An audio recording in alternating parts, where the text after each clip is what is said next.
منبر نور پر موجود نبیر فخر المشائخ حضور فخر ملت حضرت علامہ سید ظفر اقبال صاحب قبلہ غوثی اشرفی، حضور بدر طریقت ڈاکٹر افضل مصباحی صاحب بیچو یونیورسٹی، علامہ مفتی ضیاء الحق صاحب قبلہ، علامہ رضوان صاحب، ڈاکٹر عبدالسلام جیلانی صاحب، دیگر تمام تر علماء اکرام، محترم سامعین و حاضرین، السلام علیکم ورحمۃ اللہ تعالیٰ وبرکاتہ۔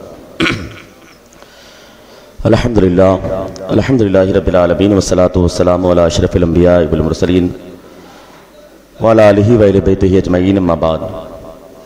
قال اللہ تعالیٰ فی القرآن المجید انما یرید اللہ لیذہب عنکم الرجس اہل البیت ویطہرکم تطہیرا، صدق اللہ العلی العظیم و صدق رسولہ النبی الامین الکریم۔ حضرات گرامی، آج میرے اس مقالے کا موضوع حضرت امام حسن مجتبیٰ رضی اللہ تعالیٰ عنہ کی سیرت، خلافت اور شہادت۔ مقالہ کافی لمبا ہے، انشاءاللہ تعالیٰ جب یہ شائع ہوگا تو آپ اسے مطالعہ کریں گے، اسے پڑھیں گے۔ میں اس کا خلاصہ چند منٹوں میں پیش کرنے کی کوشش کر رہا ہوں۔ آپ کا نام و نسب، نام تو آپ کا حسن ہے، لیکن القابات میں بہت سارے الفاظ احادیث میں اور سیر کی کتابوں میں موجود ہیں، مثلا نقی، تقی، زکی، سیدہ شباب اہل الجنہ، صفت رسول، مجتبی، جواد، کریم، شبیہ الرسول، ریحانۃ الرسول، اور اس طرح کے بہت سارے القابات آپ کے موجود ہیں۔ سلسلہ نسب اس طرح ہے: امام حسن مجتبیٰ بن علی بن ابی طالب بن عبد المطلب بن ہشام بن عبد مناف۔ والد آپ کے سید الاولیاء حضرت مولا کائنات مولا علی شیر خدا ہیں۔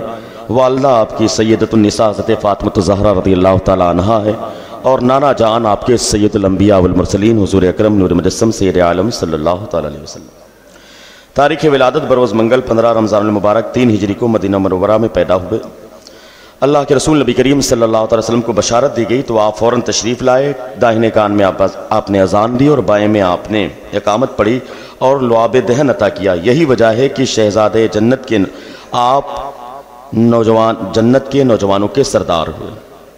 حضرت عبداللہ بن زبیر نے ایک روایت نقل کی ہے جس کو علامہ ابن کثیر نے البدایہ والنہایہ میں نقل کیا ہے کہ حضرت عبداللہ بن زبیر فرماتے ہیں: واللہ ما قامت النساء عن مثل الحسن بن علی، کہ دنیا میں، عبداللہ بن زبیر فرماتے ہیں کہ دنیا میں کسی عورت نے حسن بن علی جیسا خوبصورت جنا ہی نہیں، اتنے خوبصورت آپ سید الاسقیاء تھے، امام الاولیاء بھی تھے، صاحب جود و سخا تھے، نور نظر سید النساء، جگر گوشے علیم المرتضیٰ، راکب دوش مصطفیٰ آپ تھے، امام المسلمین۔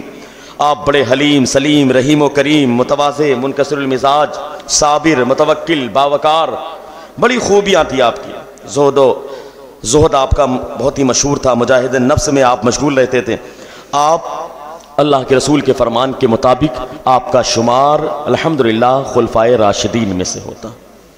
حضرت امام حسن رضی اللہ تعالیٰ عنہ کی شان یہ تھی کہ آپ سر سے لے کر کے سینے تک اللہ کے رسول نبی کریم صلی اللہ تعالی علیہ وسلم کے مشابہ تھے، اسی لیے آپ کو مشابہ الرسول کا بھی لقب دیا گیا ہے۔ حضرت انس فرماتے ہیں کہ سیدہ فاطمہ زہرا اور امام حسن مجتبیٰ سے بڑھ کر کے اللہ کے رسول کا مشابہ میں نے دنیا میں کسی کو نہیں دیکھا، سب سے زیادہ مشابہ آپ نے 25 حج پیدل فرمائے، حالانکہ اعلیٰ نسل کے گھوڑے، اونٹ، ساری چیزیں موجود تھیں، بہت سخی تھے۔ کئی مرتبہ اپنے گھر کا سارا سامان اللہ رب العزت کی راہ میں آپ نے صدقہ کر دیا۔ یتیموں، مسکینوں اور بیواؤں کی کفالت آپ کا نصب العین تھا۔ اللہ کے رسول نبی کریم صلی اللہ تعالی علیہ وسلم کبھی آپ کو اپنے کاندھے مبارک پر اٹھاتے، کبھی آپ کو اپنے سینے سے لگاتے، کبھی آپ نماز کی حالت میں ہوتے تو آپ کے پشت مبارک پر امام حسن تشریف لاتے، موجود رہتے، نماز کی حالت میں پشت مبارک پر سوار ہوتے، کبھی داڑھی مبارک سے کھیلتے، لیکن اللہ کے رسول نبی کریم صلی اللہ تعالی علیہ وسلم نے کبھی بھی آپ کو جھڑکا نہیں، بلکہ ایک مرتبہ آپ کو دیکھ کر کے حضور اکرم نور مجسم سید عالم صلی اللہ تعالی علیہ وسلم نے ارشاد فرمایا، شان مبارک پر سوار دیکھا، کسی نے کہا صاحبزادہ آپ کی سواری کتنی اچھی ہے، پشت مبارک پر امام حسن ہے۔ اللہ کے رسول مسکراتے ہوئے فرماتے تم نے سواری تو دیکھ لی، یہ نہیں دیکھا کہ سوار کتنا اچھا، سوار کتنا اچھا۔ سیدنا صدیق اکبر رضی اللہ تعالیٰ نے بے پناہ محبت فرماتے تھے آپ ایک مرتبہ ایک جگہ پر ارشاد فرمایا، جس کو امام بخاری نے اپنی کتاب بخاری صحیح بخاری میں فی مناقب حسن اور حسین میں باقاعدہ اس حدیث کو کوٹ کیا ہے، نقل کیا ہے۔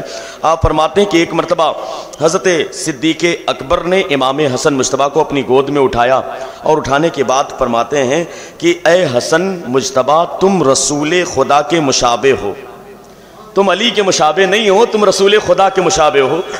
دیکھا تو حضرت علی نے یہ سنا تو دیکھ کر کے مسکرانے لگے، کہا بالکل صحیح بات ہے۔ حضرات گرامی، ایک جگہ پر ارشاد فرماتے ہیں، یہ بھی معتبر روایت ہے، کہ حضرت عبداللہ رضی اللہ تعالیٰ عنہ نے فرمایا کہ سرکار صلی اللہ تعالی وسلم کی خوشنودی اہل بیت کی محبت میں ہے۔ حضرت فاروق اعظم رضی اللہ تعالیٰ عنہ بے حد احترام فرماتے تھے، اور دیگر صحابہ اکرام کے جو وظیفے تھے ان سے کہیں زیادہ وظیفہ حضرت حسنین کریمین کا آپ نے منتخب فرمایا تھا۔ یعنی عام لوگوں کا اگر 2000 ہے تو حضرت امام حسن کا 5000 ہوا کرتا تھا۔ ایک مرتبہ حضرت سیدہ طیبہ طاہرہ رضی اللہ تعالیٰ عنہ نے ایک مرتبہ نبی کریم صلی اللہ تعالی وسلم کی بارگاہ میں حاضر تھی۔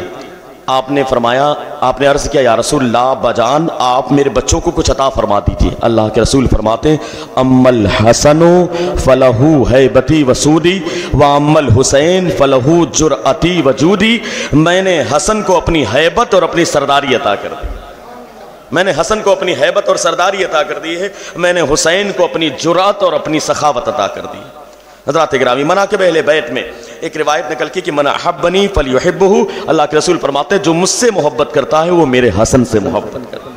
حضرات گرامی، ایک بزرگ نے بہت ہی اچھا نقطہ بیان کیا ہے کہ یوں تو حضرت حسنین کریمین کو اللہ کے رسول نے جنتی نوجوانوں کا سردار بنایا، معاملہ یہ ہے کہ جہاں کہیں پر بھی کسی ایک چیز میں اگر 2 لوگ اس کے ذمہ دار ہو جاتے ہیں تو وہاں جھگڑا ضرور ہوتا ہے، وہاں پر جھگڑا ضرور ہوتا ہے۔ کہیں پر بھی آپ دیکھ لیں کہ اگر ایک چیز کا معاملہ ہو اور وہاں پر 2 لوگ اس کے ذمہ دار ہو جائیں تو وہاں پر جھگڑا اور لفڑا ضرور ہوتا ہے، لیکن قربان جائیے جنتی نوجوانوں کے 2 عظیم سردار ہیں، اور دونوں کا برابر کا مقام ہے کہ وہ بھی جنتی نوجوانوں کے سردار ہیں، یہ بھی جنتی نوجوانوں کے سردار ہیں، لیکن اس کے باوجود یہاں پر کوئی جھگڑا نہیں، اس لیے کہ دونوں کی ہستیاں حقیقت میں مزاج کے تابع نہیں بلکہ شریعت کے تابع ہیں، اور حقیقت میں مشیت خدا کے تابع، اس لیے یہاں پر کوئی بھی اختلاف نہیں، یہاں پر کوئی بھی جھگڑا نہیں، کوئی بھی معاملہ نہیں۔ حضرات گرامی، سرکار امام حسن مجتبیٰ رضی اللہ تعالیٰ عنہ کی شان لوگ سوچتے ہیں کہ صرف وہ متقی پرہیزگار تھے، قسم خدا کی جتنے بڑے وہ مفسر تھے تاریخ میں اگر دیکھا جائے تو آپ جیسا مفسر نظر نہیں آتا، آپ جیسا مفسر نظر نہیں آتا۔ علامہ ابن طلحہ شافعی نے بحوالہ تفسیر وسیط واحدی لکھا ہے کہ ایک شخص عبداللہ ابن عباس اور عبداللہ ابن عمر کے پاس ایک آیت کریمہ کے متعلق سوال کرنے کے لیے گیا۔ آیت کریمہ کا ٹکڑا تھا کہ شاہد و مشہود میں شاہد سے مراد کیا ہے اور مشہود سے مراد کیا ہے۔ کس سے سوال ہوا؟ حضرت عبداللہ ابن عمر اور عبداللہ ابن عباس، جبکہ حضرت عبداللہ ابن عباس کے بارے میں یہ مشہور ہے کہ آپ راس المفسرین ہیں، سید المفسرین ہیں۔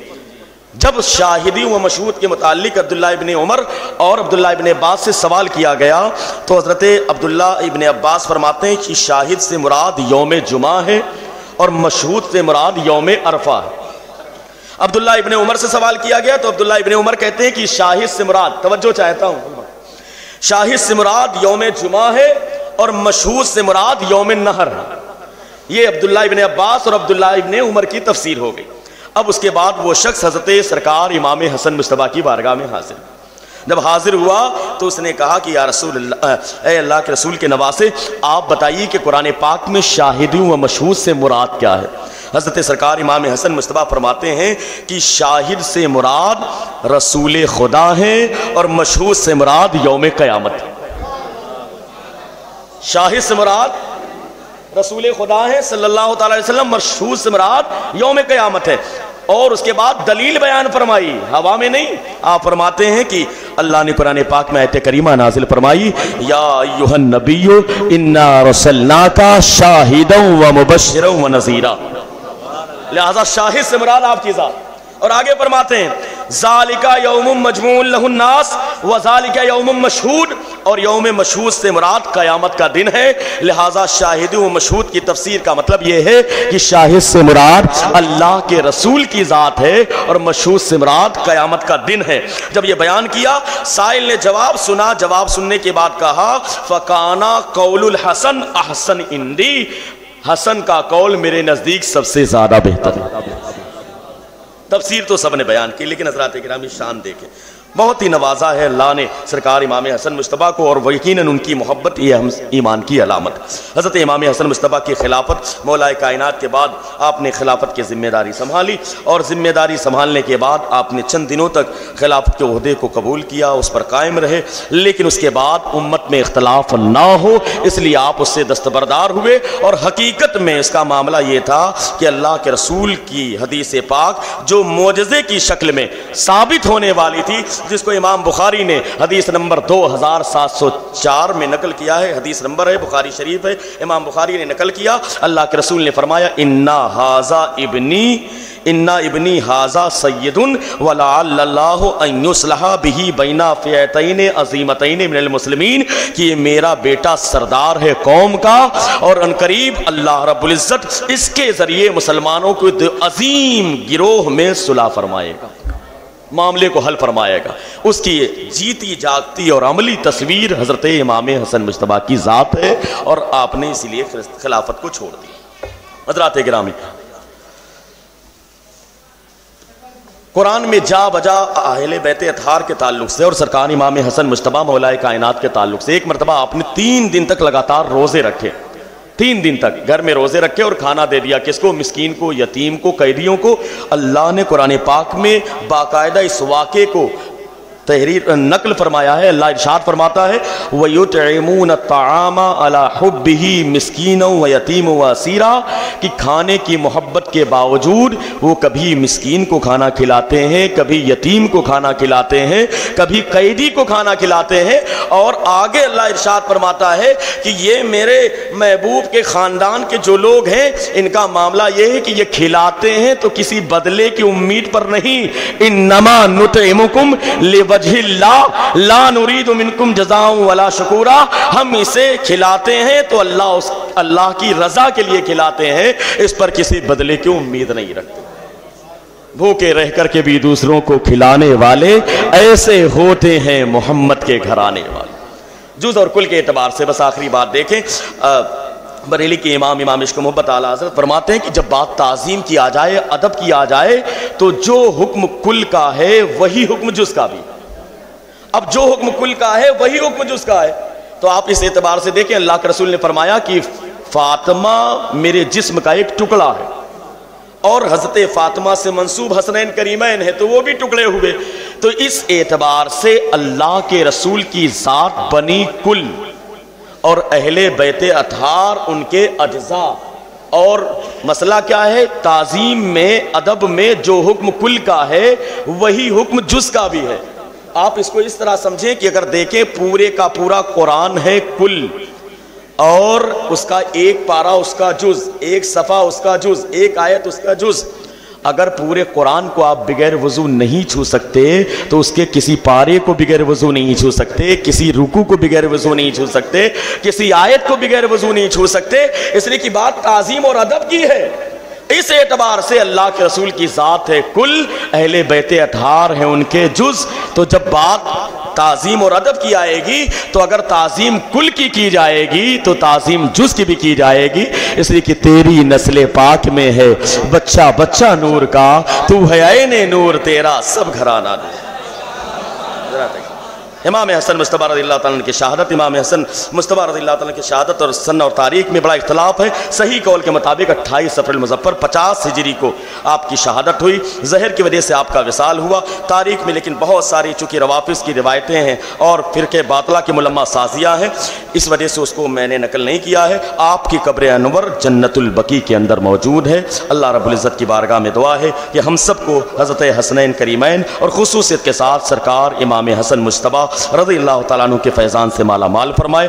میں مبارکباد پیش کروں گا آج کے اس بزم کے سیمینار کے بانی علامہ سید ظفر اقبال اشرفی صاحب کو کہ انہوں نے الحمدللہ غازی پور کی تاریخ میں اور اس وقت موجودہ دور میں ایک نئی تاریخ کا آغاز کیا ہے جو اہل بیت اطہار پر یہ سیمینار رکھا ہے۔